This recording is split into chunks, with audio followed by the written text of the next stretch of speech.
you could just start by saying your name, spelling it, and your title. All right, I'm Christine Royce. I am the department chairperson in teacher education here at Shippensburg University. Christine is spelled Christine, and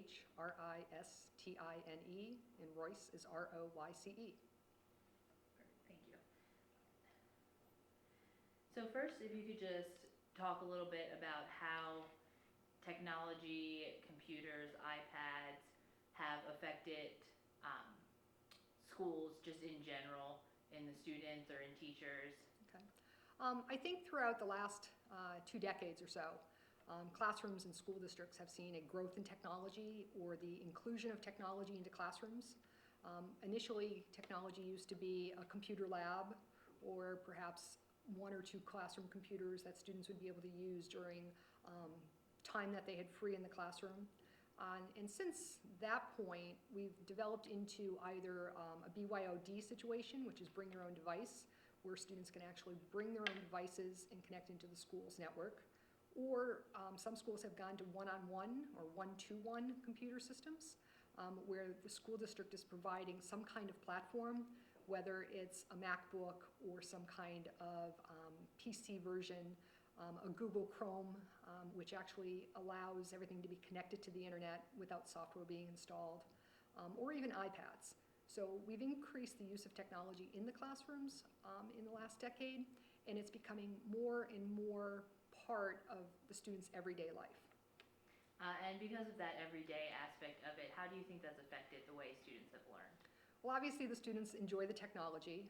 They're connected, and then they come to school and they can still be connected. It's connected with a purpose, though. They're using the technology to enhance their learning experience, and I think they actually enjoy that. I think they find value in that because it's the way they learn currently. Learners today are different than they were in the past, where students had to memorize everything in the past, or they'd actually have to be able to go to the library and look something up later when they had a question, versus everything with technology being just-in-time information. If they don't have to have it memorized, they can look something up or solve for a problem at that point. So students find that enjoyable. Students find that engaging. It connects them. It makes school seem more relevant to what they do outside of school. And how has that affected the way you or the department here at Shippensburg teach students to become teachers, or how to run a classroom, or how to connect with students with that technology in the way? We try to integrate technology wherever and whenever possible. Obviously, there's different versions of the technology that's out in schools than perhaps what we always have here, but we try to talk about the use of iPads, and we have one faculty member in the department who actually utilizes the iPads regularly in terms of using apps with elementary students, because they're very accustomed. Elementary students are very accustomed to actually using apps. We have other faculty members who integrate it in where technology is part of an assignment. For example, in science methods for middle level students, which I teach, each student's assigned a responsibility for one day where we do a 10-minute tech. And in that 10 minutes, they have to present an app they found, as well as a website that actually allows them to do something with that information in class.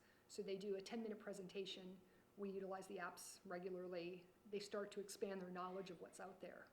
We have another faculty member who uses all OERs for open educational resources or online educational resources, depending on how you view it, where the information is on a website and students access their information or their resources through a website. So we've tried to incorporate technology in a variety of different ways in our classes. We've tried to show students the relevance of what technology offers students. But at the same point, we've also tried to make sure they understand that technology is a tool, and having technology doesn't mean it's always the best way to teach. So they actually have to start to make decisions about when to implement it and when not to implement it. You mentioned a little bit with the iPads for elementary school. Do you find it to be a different way that technology is used through iPads, computers? You were speaking about the one-on-one program between elementary schools, high schools, college level. I think at the elementary school, technology enhances instruction. Students still need to learn to read. They still need to learn to do basic mathematics.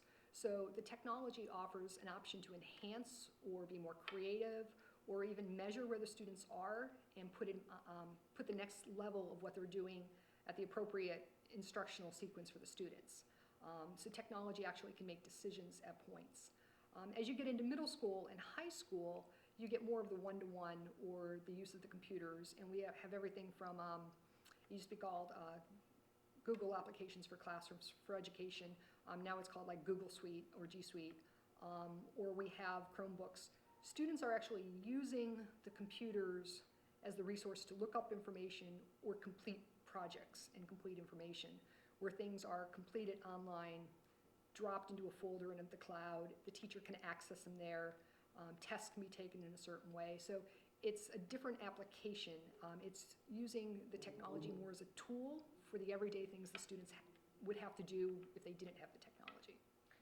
Have you come into contact with any students here at SHIP that maybe they came from an area that their high school or their schools didn't have the same technology resources as someone else? And do you find that that has hurt them, or that has benefited them, or there isn't really much of a change between solely book knowledge and learning and technology? I don't think any student I've encountered has had no technology. There's definite differences in the availability of technology, the availability of students even having access to the internet at home. That's often the biggest gap we find between students in basic education. Information that they have to do online at home, they might not always be able to do, because there is still a large number of houses and homes that do not have internet accessibility. I think the students, with the use of smartphones, most of them are very familiar with the processes that would happen anyway. So while they might not have had the same experiences in high school, they do adapt fairly quickly just because they're using technology in their daily lives. And then, how do you believe technology's role in a math class as opposed to a history class or English class, where that's something that I can learn about the Civil War through a book or online very easily compared to doing a math problem, just knowing how to add and subtract and multiply those basic math things, and then having that availability of a calculator? If we're talking about calculators, I think students still need to understand the basic skills associated with math, and then the calculator becomes the tool that allows them to do that quicker. Or for example, in science classrooms, the students would need to know how to actually take the temperature of a particular solution or measure something, but after a while we can use probes that actually take that temperature. So we move the students from the basic skills that they're learning to allowing technology to take that particular aspect of the learning experience so they can focus on the more in-depth things.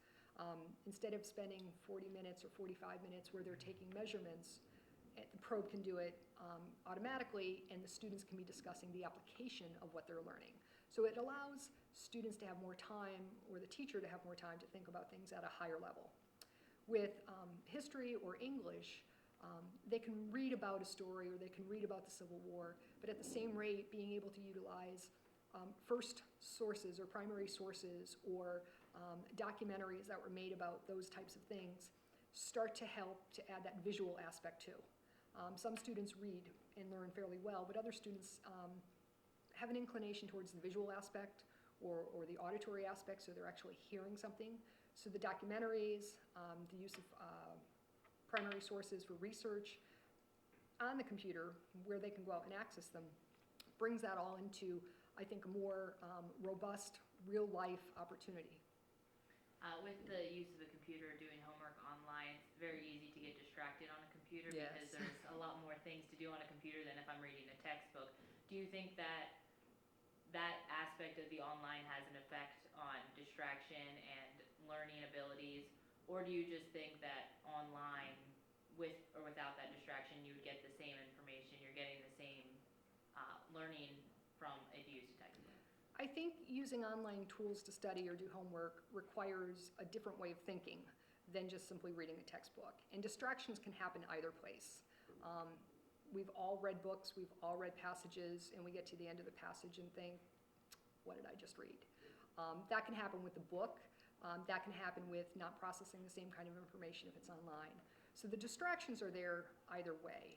Yes, it's easier for students to, have the chime that goes off, or somebody comes in, or the Instagram message or Snapchat, and go off base. So students, regardless of what platform they're using, whether it's traditional textbooks or online, need to actually prepare themselves, which is one of the life skills, to actually be able to focus on a point rather than being distracted. And that's something that no matter what level of student you're at, it comes with age and it comes with experience.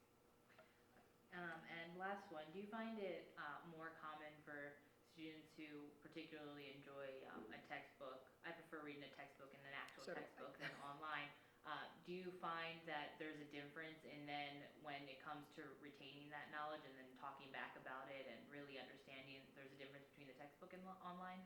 I haven't experienced any students that I could give a definitive answer either way. I'm currently taking a class, there's an online textbook, or you can purchase a textbook. I'm still very much I like to be able to interact with the textbook in multiple ways, be able to highlight things, be able to write in it, be able to notate things. So I think what happens is the students develop learning styles because there is a difference in how we read online versus how we read a textbook. So that's also something that needs to be explicitly discussed with students. In terms of if there's a difference in terms of retention, I haven't read any studies or I haven't actually had enough information to be able to comment on, I see a difference in this. I think, again, the effort the student puts in whichever way they put it in, will show what they actually end up knowing. Perfect, that's all I had for you. If you have anything else you want to discuss about it, perfect. I think we got a lot of good Will you stuff. let me know when you do it or? Yeah, of course. So.